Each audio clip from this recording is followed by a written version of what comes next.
반갑습니다. 네, 장지영입니다. 부제를 좀 추가해봤습니다. 그런데 여전히 울퉁불퉁하고 친절하지가 않죠. 억지로 좀 둥글게 만들어 보겠습니다. 간단히 말해서 최인훈의 초기 작품에서는 일종의 역사철학적인 이해가 작동을 하고 있고요. 서사가 알레고리적으로 구조화되고 있다는 것이지요. 그러한 알레고리적 사유가 세계에 관한 메타적인 비판 혹은 비평을 가능하게 해주었다고 바라보자는 것입니다. 하지만 그 사유의 바닥에 놓여 있는 지정학적 구속이 비평적 사고의 지평에 영향을 미치면서 시선의 성격을 규정하고 있다는 뜻이기도 합니다. 말해놓고 보니까 너무 뻔하고 또 불친절한 것 같습니다. 계속해서 더 구현해야만 되겠습니다. 저는 지정학적 구속이 비평적 시선의 한계를 가져왔다고 그렇게 말을 했습니다. 지식 생산도 일종의 재현이라고 본다면 현대 한국에서의 지식들은 탈식민, 냉전, 분단, 번역 이런 장소들 간의 위계를 포함하고 있죠. 함축하게 되고 있습니다. 대개 지정학적이라고 하면 현실적인 국제정치의 파워게임을 떠올리곤 합니다. 그러나 여기에서는 그보다 지금 견주어지고 있는 역사철학적인 알레고리 차원에서 그 알레고리 속에 부여되어 있는 혹은 연관되어 있는 시간성의 지역적인 사고에 가까운 무엇이라고 생각해 주시면 좋겠습니다. 서설이 길었습니다. 작품으로 곧장 진입하는 게 훨씬 나았을 것 같습니다. 살펴보면 광장을 이해하는 방법은 여러 가지죠. 서사가 꽤 다층적이어서요. 첫째로 공공성을 지지하는 개인주의 가능성을 타진하다가 결국 소각한 현실 정치에 좌절하게 되는 서사가 우선 주목을 받아왔습니다. 이것이 그 유명한 미실과 광장이라고 하는 구도겠죠. 한편 그 이면에는 주체로서 이명준이 윤혜, 은혜 두 여성으로 대리 표상되는 타자와의 교섭에 실패하게 되는 두 번째 서사가 교차합니다. 이 두 여성이 각각 개인과 정치의 관계로 환원되거나 남북의 각 체제에 반드시 대응되는 것은 아니지만 이 두 번째 서사는 종종 첫 번째 서사에 가로놓여 해석되곤 했습니다. 그런데 제가 더욱 주목하고자 하는 것은 제3의 서사입니다. 이명준은 독서와 사유를 통해서 알을 확충함으로써 자기 유지를 도모하는데요. 그러한 암들이 경험적 세계와 경합하면서 그의 교양주의가 파산하는 과정이 소설에서 그려지고 있습니다. 이 가운데 특히 세 번째 것에 집중하여 본다면 독서는 사유와 함께 이명준 자신의 정체성을 형성하는 이 에고의 핵이라는 것을 알 수 있죠. 자기만의 방, 밀실 이런 식으로도 명명하고 있기도 하고요. 이명준이 포기할 수 없었던 내면을 구성하고 있습니다. 바로 이 내면을 유지하고자 했던 욕망이 국경을 넘나드는 이동과 전향과 모든 편력의 동력이었던 것이죠. 광장은 다시 생각해보더라도 참으로 지식과 교양에 관한 소설인 것 같습니다. 이 점도 많이 지적되었죠, 사실. 조금 더 극단적으로 말하자면 이명준은 교양이 곧 인격화된 아바타라고도 할 수 있을 것 같아요. 이 같은 교양주의의 정체는 도대체 무엇일까요? 역시 짧게 말하자면 그것은 부르주아 민주주의의 공론장에 대한 신뢰이기도 하면서 거기에 이르기까지의 역사적인 프로그램에 대한 신뢰라고 보는 것이 타당하다고 생각됩니다. 갈빗대가 버그러지도록 뿌듯한 보람을 품고 살 수 있게 해주는 어떤 공적 영역을 애타게 갈구하고 있기 때문입니다. 또 그가 북한 체제의 활멸을 느끼게 될 때에도 그러한 그의 판단의 배후에는 러시아 혁명이 아닌 프랑스 혁명이 중거점이 되어 있다는 지적도 귀 기울일 필요가 있어 보입니다. 이 자리의 제약 때문에 상세한 해부는 못하더라도 이 교양주의의 정체를 좀 더 파헤쳐 봐야만 되겠습니다. 여러분이 혹시 장서가의 오류라는 말을 아실지 모르겠어요. 당연히 모르실 거예요. 제가 방금 지어냈습니다. 책을 많이 간직하고 있는 사람, 자신의 서가에 책을 많이 쌓아두는 사람이 자칫하면 범할 수 있는 그런 오류인데요. 건전한 장서가라면 물론 그러진 않겠지만 자기가 보유한 책의 양 종류가 곧 자신의 교양과 직접 수준을 결정한다고 믿는 사람도 있을 수 있겠죠. 정체성을 그것을 통해서 드러내기도 하려고 하고요. 장서에는 성실하면서 독서에는 게으른 그런 사람입니다. 그런데 이러한 장서가가 전제로 하고 있는 것은 지식과 교양은 확장되어야만 하는 것이고 책을 매개로 세계에 대한 이해의 온전함을 완전성을 향해 메워간다는 것이죠. 자, 이러한 전제는 역시 까다로운 장서가이면서 책 벌레이기도 한 지식청년 이명준이 공유하고 있는 것이기도 합니다. 사실 누구라도 한꺼번에 모든 것을 알 수 없다는 것은 지금 우리가 생각하기에는 지극히 당연한 것이지만 사실 이러한 일은 근대 이후에 철저하게 깨닫게 된 일이기도 했어요. 전체로서 주어지지 않는 알은 다른 무언가를 통해서 항상 매개되고 적층됩니다. 알을 희구하는 모든 사람들의 공통된 조건이죠. 일찍이 최인우는 라울전이라는 우화를 통해서 지식의 이 같은 현대적인 형태 혹은 알의 양상을 과거의 것, 즉 계시적이고 전체적인 알에 견주어 시험해 보기도 했었습니다. 자, 광장에 비해서 라울전은 유명하지가 않아서 읽어보지도 않았고 모르시는 분들도 많을 것 같습니다. 제가 짧게 스토리를 요약해드리고자 하였으나 시간 관계상 과감하게 생략하고 넘어가도록 하겠습니다. 어쨌든 라울과 바울은 라이벌 관계에 있었고요. 라울은 항상 바울에 뒤처지게 됩니다. 바울은 언제든 때늦지 않게 자기가 알고 싶은 것들을 그냥 알아버리거든요. 그냥 자기에게 그 알미 주어져요. 순간순간. 하지만 라울은 그럴 수가 없어서 책을 보고 사실을 검증하고 방법적으로 매개적으로 알을 적층해 나가고 있죠. 그래서 항상 신적인 계시, 전체로서 주어지는 알을 이미 확보하고 있는 바울에게 뒤질 수밖에 없는 운명에 처해 있습니다. 이것이 바로 현대인의 모습을 라울로 그려내고 있지 않은가라고 생각을 해본 거죠. 저는 이 작품을 이렇게 알레고리적으로 읽어보자고 제안합니다. 바울과 라울의 차이는 결국 알의 방식의 차이, 즉 인간이 시대에 따라 달리 지니게 되었던 알의 양상의 차이이기도 합니다. 이를테면 그것은 계시되어서 전체로서 주어지는 암, 즉 직관이라는 것과 여러 부분들을 정립해서 형성되는 암, 매개적인 인식의 차이라고도 할 수 있죠. 이렇게 보면 두 인물은 서로 다른 시대의 대표적인 알의 양상이 인격화되어 있는 것이고요. 라울전의 서사는 그러한 인식 방법과 경로의 차이를 동시대적인 배경 안에서 견줄 수 있도록 붙잡아 두고 있는 하나의 알레고리, 우화인 것이죠. 라울이 실패하면서 보여준 태도는 직관적 확신에 의존할 수 없이 오로지 자신의 경험, 반성적 사고를 통해 검토해야 할 운명에 처한 근대인의 사유체계 그 자체이기도 합니다. 이렇게 여기까지는 인류의 정신사의 축소판으로 두 인식의 양상을 차이를 드러내고 있는 것뿐일지도 모릅니다. 하지만 이것과 비슷한 알레고리가 광장에서 다시 활용되게 되었을 때 비슷한 모티프를 가진 이야기가 해방기의 한국으로 옮기게 되면서 진실을 담고 있는 지식은 항상 부분적이고 매개된 것일 수밖에 없다는 이 보편적인 사실에는 식민지 이후를 살아가는 한국인에게 시간과 지역의 문제가 덧붙여지는 것 같습니다. 무엇보다도 광장의 주동인물인 이명주는 자기의 인격과 세계관을 독서 경험으로부터 스스로 드러내는 사람이죠. 세계를 책처럼 독해의 대상으로 삼으려는 태도를 드러내는 사람이기도 합니다. 여러분들도 아다시피 세계를 텍스트로 여기기 시작한다는 것은 근대성의 커다란 특질입니다. 강독에서 묵독으로 바뀌어갔고 독서라는 것이 고독한 개인과 그의 내면을 발견하도록 이끌고 자유로운 개인들이 의사소통하는 영역이라고 할 수 있는 공론장의 출현을 불러왔습니다. 다른 한편으로 그것과 나란히 놓인 궤도에서는 세계를 텍스트로서 대하며 그것을 독해하는 자가 주체가 되고 독해의 대상이 객체가 되는 상황을 가져왔다는 것이죠. 자, 세계를 읽는다라는 것은 자아의 실현이면서 동일성의 확보를 위한 노력이기도 했습니다. 그 결과 세계는 해석이 대상이 되고 독해를 시도하는 주체와 그 관계를 통해서만 의미가 발생하고 비로소 존재할 수 있게 되었습니다. 또한 이명주는 구원에 관한 풍문을 접하고 열정에 사로잡혀 있는 인물이죠. 이때의 구원은 즉 자유로운 정신의 필연적인 실현이야말로 진리라고 외치는 책과 교양의 세계가 펼쳐 보여진 서구의 과거이자 동양이 향해야 할 미래이기도 합니다.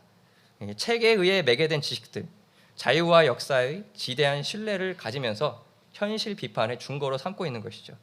그리고 그 결과 여러분들도 잘 알다시피 현실 정치의 허위성을 발견하고 세계에 대한 환멸을 겪게 됩니다. 하지만 세계 독해, 그 질이라는 것이 책 독해가 약속했던 시간이나 때에 이르지 못하고 항상 지체되어 있음을 깨닫는 것과 다르지 않은 결과를 가져왔습니다. 그러면서 두 시간의 층위는 위계화되어 있는 두 지역, 나뉘어서 다시 배치가 되죠. 책 독해의 내용은 본래 과거의 것이지만 세계의 독해의 내용은 책 독해의 내용보다도 과거에 놓인 질적인 특성을 가지게 됩니다. 그렇게 절대적인 시계열에서는 현재 혹은 미래의 내용이 그것의 참조점인 과거의 것보다도 상대적으로 과거의 것으로 진단되는 가운데 늘 앞서가는 이미 전진해 있는 바울을 뒤쫓을 수밖에 없는 라울이 이명준이자 곧 한국인이기도 한 것이죠. 이것이 바로 최윤훈이 파악한 후식민지 세계의 본질적인 특성을 드러내는 역설이라고 말할 수 있을 것 같습니다. 삶은 삶을 따르지 못하기 때문에 혁명도 자유도 구가할 수 없게 되고, 이 모든 역설을 체험한 후에 드러나게 되는 것은 주체가 되기를 희망하지만 보편의 세계가 강제한 질서에 의해 타자의 자리에 놓이게 된다는 그런 사실인 것이죠. 문제는 이명준이 책 독해에 이어 세계 독해를 견주어 시도하면서 그러한 주체기를 열렬히 바라고 있음에도 그의 바람과는 전혀 반대로 세계는 객체로서의 벽을 굳건히 드러내고 동일성으로 환원되지 않고 끊임없이 그러한 기대를 위반하고 있다는 점입니다. 이명준은 대체 왜 고독한 것일까요? 광장에서는 원고독이라는 말로 여기에 대한 대답을 회피하고 있습니다. 마치 그게 원시적인 것이고 문명 이전에 고유한 것인 것처럼요.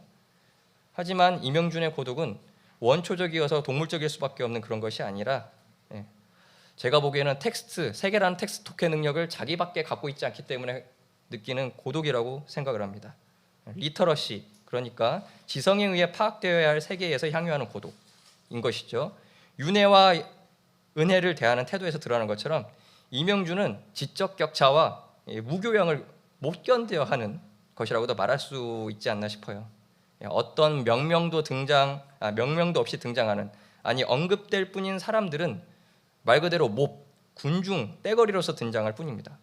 몰이나 사익에만 충실하거나 그저 가짜 혁명을 흉내내는 부안해동하는 사람일 뿐이죠. 그러니까 이런 배경에 있는 떼거리들은 지식 청년의 고뇌의 순결함을 오히려 돋보이게 만들어줄 뿐입니다.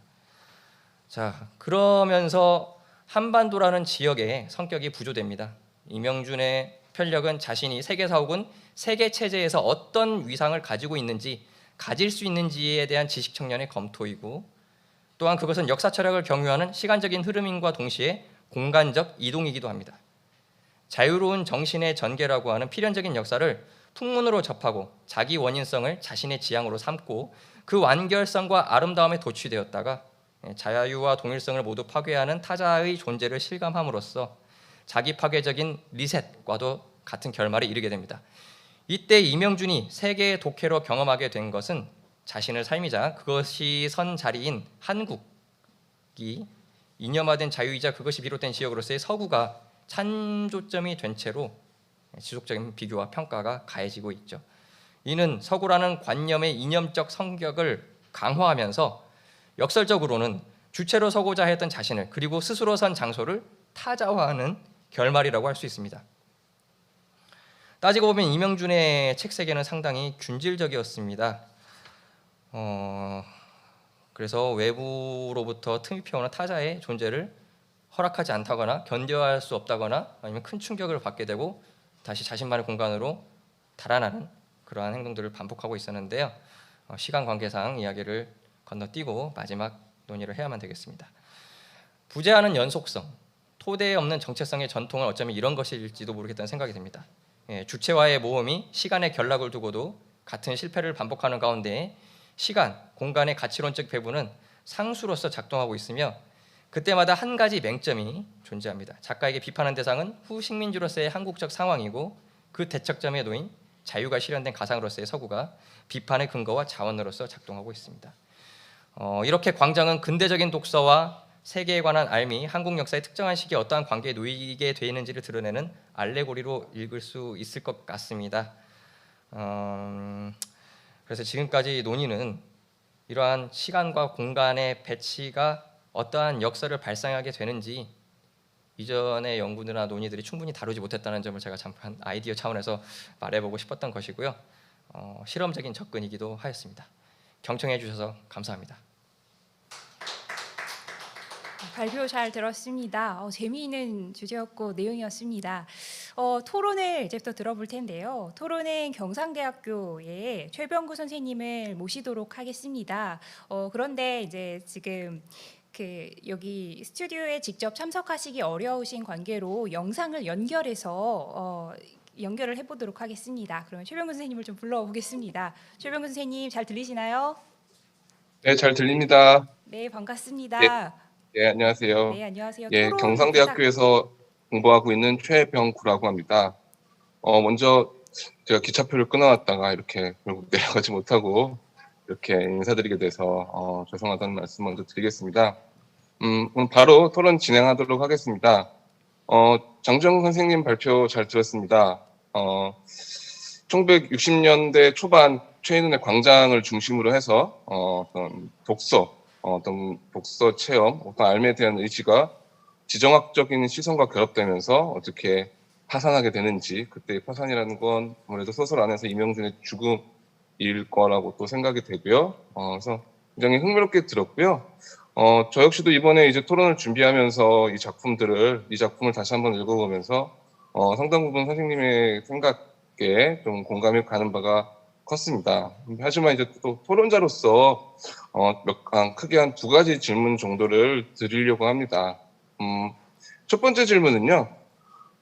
선생님께서 이제 그 말씀하신 지식의 지정학이라는 것이 사실 따지고 보면은 비단 1960년대뿐만이 아니라 식민지식이 지식인에게서 또 발견되는 특징인 것 같습니다. 우리 많이 얘기했던 어떤 서구의 보편과 어떤 조선의 특수라는, 특히 전통의 부재라는 어떤 그러한 상황들이 이제 그것을 보여준다고 생각이 되고, 이마 같은 비평가들이 또 그 논의를 이끌었던 대표적인 인물이겠죠. 그런데 이제 제가 궁금한 건 제가 이 말 말씀드렸습니다만 그 두 가지에 대한, 그러니까 서구와 식민지 혹은 서구적 근대 지식 혹은 전통에 부재한 해방 이후의 한국이라는 그런 이분법이 그렇게 명확하게 작동을 할 수 있었을까라는 겁니다. 선생님 말씀처럼 소설 안에서는 이명준이 파산으로 이제 자살을 함으로써 어떤 파산이라고 이야기할 수 있고, 그것이 어떤 전체 흐름의 중요한 배경이고 어떤 알레고리라고 볼 수 있다 하더라도 한편으로는 그 소설 안에서 그것으로만 수렴되지 않은 어떤 지점들이 발견되지는 않았는가라는 좀 의문이 들고요. 특히나 최인훈 같은 경우에는 아시다시피 이제 70년대 이후의 어떤 일련의 작품들에서 지금 선생님 그 광장에서 보여줬던 어떤 인식과는 또 좀 다른 어떤 그런 모습들을 보여주고 있는 것 같습니다. 아까 전통의 부재도 말씀하셨는데 한편으로는 어떤 전통을 재발견하려는 어떤 그런 글쓰기를 한다든지 그런 것들을 봤을 때 지금 이것을 광장의 어떤 지금 논의를 뭔가 이렇게 어떤 근대 어떤 지식의 사유 체계라고 일반화할 수가 있을까라는 좀 의문도 좀 드는데요. 그래서 이제 이 광장의 텍스트가 가지고 있는 어떤 지식의 지정학적 위치라고 선생님께서 말씀하셨던 걸 최인훈의 삶 전반을 고려했을 때는 또 어떻게 이 지금 특정 시기를 딱 잘라서 말씀을 하신 거니까 그 특정 시기의 그런 모습들이 어떻게 다시 또 설명될 수 있을까, 이런 거가 이제 첫 번째 질문이고요. 두 번째 질문은 첫 번째 질문에서 파생된 것인데요. 이제 저는 이번에 다시 읽으면서 좀 눈에 들어왔던 게, 오히려 이 지식 혹은 삶에 대한 어떤 그 독서에 대한 의지들이 이후에 어떤 서구 환경에 대한 어떤 이해 그리고 전통에 대한 인식을 가능하게 만든 것은 아니었을까.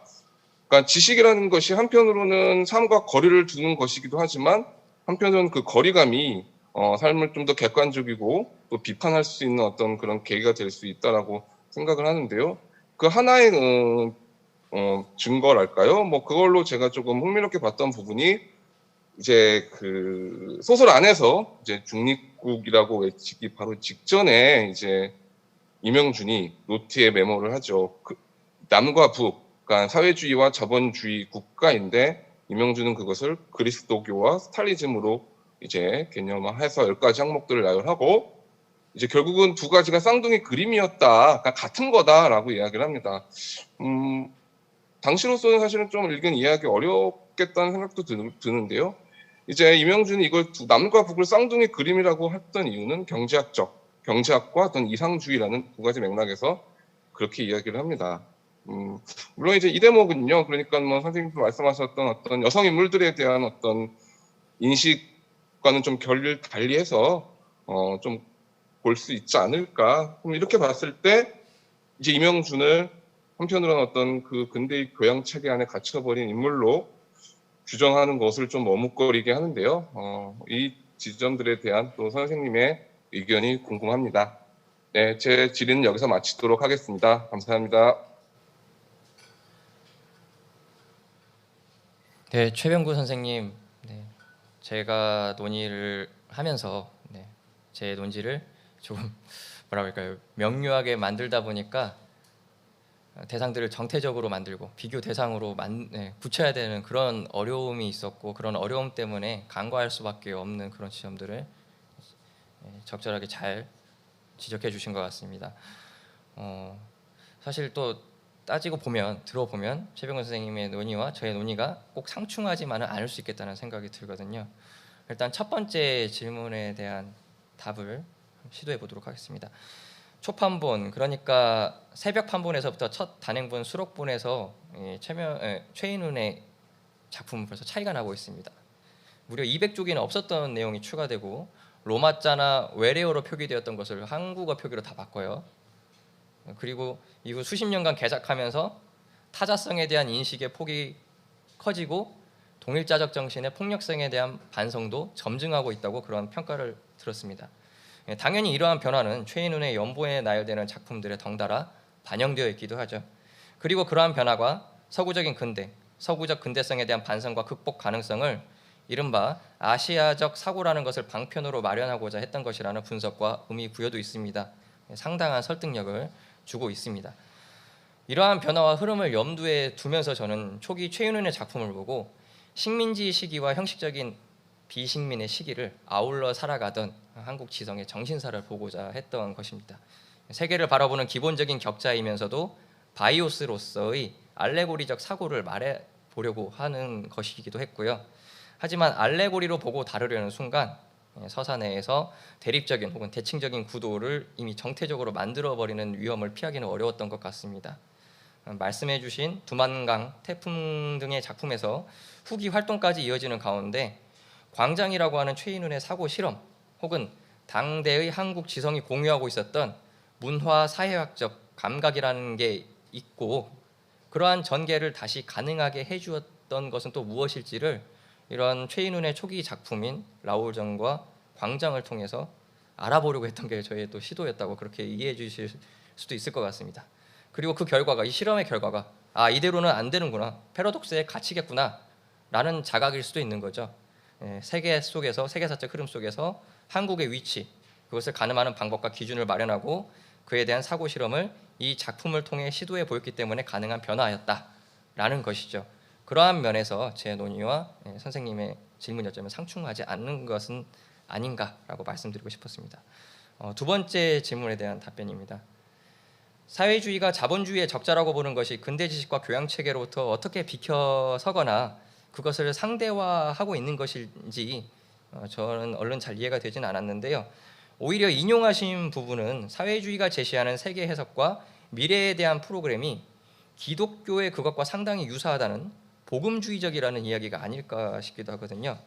말씀하신 내용은 이미 새벽 판본, 광장 초판 서두에서부터 실려 있었던 이른바 풍문에 관한 제사, 최인훈의 단상으로도 연관하여 이야기할 수 있을 것 같습니다.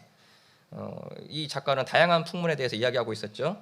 메시아가 왔다는 풍문, 신이 죽었다는 풍문, 신이 부활했다는 풍문, 여기까지는 예수의 행적을 말하는 것도 같지만 역시 지성사나 철학사처럼 읽히기도 합니다. 종교라는 전통적인 규범을 상실하고 노스의 신이 등극하는 순간들을 말이죠. 돈, 부라는 것이 너를, 국가를 자유롭게 하리라. 그리고 그의 지배를 부정하기 위해 등장한 커뮤니즘이 세계를 구하리라는 풍문들을 가리키고 있는 것도 같습니다. 그리고 작가는 이러한 풍문을 역사라고도 부르고 문화라고 부른다고 덧붙여서 이야기합니다. 가만히 보면 정말이지 전부 다 인간의 구원과 관련된 이야기들이기도 하죠. 갈빗대가 버그러지도록 느낄 수 있는 삶의 보람, 의미, 이명준이 말한 그것과도 상통하는 무엇이라고도 생각됩니다. 이러한 표현들을 달리 말하자면 명확한 규정은 어렵지만 이 풍문들은 어떠한 형태로든 인간의 인간성을 발양하고 구원을 약속하는 이념 혹은 유사 이념들이라고도 할 수 있을 것 같습니다. 저는 그것이 세계와 인간의 유대, 자아와 세계와의 동질성을 확보하는 일이며 곧 자유라고도 보았던 것이고요. 이 자유에 관한 풍문이 서구에서부터 전래되어 온 박래성이 매개성이라는 것과 포개어져 버리면서 광장이 보여주고 있는 역설이 발생한 것이 아니었을까라는 말을 하고 싶었습니다. 그리고 이것이 곧 이명준이 근대적 교양의 화신, 아바타라고 말하고 싶었던 바이기도 합니다. 제 답변은 여기까지입니다. 충분했을지는 모르겠습니다. 네, 발표자 선생님의 그 답변까지 잘 들었습니다. 재미있는 주제였습니다. 이제 저는 국어학을 전공하기 때문에 현대문학은 잘 모르지만 광장에 대해서 이렇게 새롭게 해석을 하고 이것을 뭐 지식의 어떤 축적, 지정학과 관련지어서 하는 이야기가 참 흥미로웠습니다. 특히 아까 장재현 선생님께서 장서가의 오류라는 단어를 아느냐 물으셨는데 지금 방금 지어내셨다고 하신 단어였는데요. 사실은 그 이제 뭐 웃기려고 하시는 얘기였을 수도 있겠지만 그 속에 대한 의미도 담겨 있는 것 같습니다. 어쩌면 저에게 콕 집어서 하는 얘기이신 것도 같았는데요. 뭐 책은 쌓아만 두고 책은 많지만 읽지 않는 뭐 이런 뭐 현대인의 세태 또는 뭐 저에게도 어떤 지적하는 지점이 있는 것 같습니다. 그래서 흥미롭고 재미있게 또 발표를 들어봤습니다. 네.